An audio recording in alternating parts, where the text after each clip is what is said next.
क्या मध्य पूर्व में सालों से चला आ रहा तनाव अब खत्म होने की तरफ बढ़ रहा है? क्या अमेरिका और ईरान ने दुश्मनी को पीछे छोड़कर शांति की नई शुरुआत कर दी है? और आखिर उस समझौते में पाकिस्तान का नाम क्यों शामिल है, जिस पर पूरी दुनिया की नजर टिकी हुई है? G7 समिट के दौरान हुई एक बड़ी डील ने अंतर्राष्ट्रीय राजनीति में हलचल मचा दी है। आइए जानते हैं कि ये पूरा मामला है क्या। फ्रांस में आयोजित G7 शिखर सम्मेलन के दौरान अमेरिकी राष्ट्रपति डोनाल्ड ट्रंप और ईरान के राष्ट्रपति मसूद ने 14 सूत्रीय अंतरिम समझौता पर हस्ताक्षर कर दिए हैं। इस समझौते का आधिकारिक नाम रखा गया है Islamabad memorandum of understanding between US and Islamic Republic of Iran. नाम में इस्लामाबाद शामिल होने से दस्तावेजों ने और भी ज्यादा चर्चा बटोर ली है। 14 सूत्रीय समझौते का मकसद क्या है? इस समझौते का मुख्य उद्देश्य दोनों देशों के बीच लंबे समय से चली आ रही दुश्मनी को कम करना और स्थायी शांति की दिशा में आगे बढ़ना है।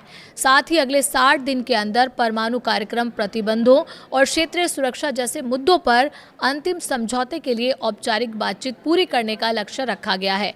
होर्मुज स्ट्रेट को तुरंत खोलने पर सहमति। डील का सबसे महत्वपूर्ण हिस्सा होर्मुज स्ट्रेट से जुड़ा है। समझौते के तहत इस रणनीतिक समुद्री मार्ग को दोबारा पूरी तरह खोलने की प्रक्रिया शुरू की जाएगी ताकि वैश्विक व्यापार और ऊर्जा आपूर्ति सामान्य हो सके। अमेरिका अपनी नौसैनिक नाकेबंदी और उससे जुड़े कुछ प्रतिबंधों को हटाने की दिशा में कदम बढ़ाएगा, जबकि ईरान शुरुआती 60 दिन तक वाणिज्यिक जहाजों की सुरक्षित और बिना शुल्क आवागमन को सुनिश्चित करेगा। परमाणु कार्यक्रम पर क्या तय हुआ है? समझौते में ईरान ने दोहराया है कि वो परमाणु हथियार विकसित या हासिल नहीं करेगा। साथ ही उसके समृद्ध यूरेनियम यानी इनरिच्ड यूरेनियम के भंडार के भविष्य पर अंतर्राष्ट्रीय परमाणु ऊर्जा एजेंसी यानी IAEA की निगरानी में चर्चा करने पर सहमति बनी है। अमेरिका का कहना है कि ये समझौता ईरान को अपने परमाणु कार्यक्रम को लेकर अधिक पारदर्शी बनाने की दिशा में एक महत्वपूर्ण कदम है। प्रतिबंधों में राहत और आर्थिक पैकेज का भी ऐलान हुआ है। डील के अनुसार अगर ईरान तय शर्तों का पालन करता है तो उस पर लगे आर्थिक प्रतिबंधों में चरणबद्ध तरीके से राहत दी जा सकती है।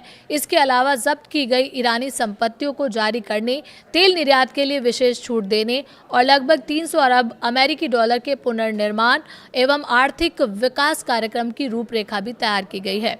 इससे ईरान की अर्थव्यवस्था को बड़ा सहारा मिलने की उम्मीद जताई जा रही है। सैन्य गतिविधियों पर भी सहमति बनी है। समझौते में लेबनान समेत क्षेत्र में चल रहे सैन्य अभियानों को तत्काल और स्थायी रूप से समाप्त करने का भी उल्लेख किया गया है। दोनों पक्षों ने अगले 60 दिन के भीतर आपसी सहमति से व्यापक और अंतिम समझौते तक पहुंचने का प्रयास जारी रखने का वादा किया है। अब बात करते हैं कि पाकिस्तान का नाम क्यों चर्चा में है।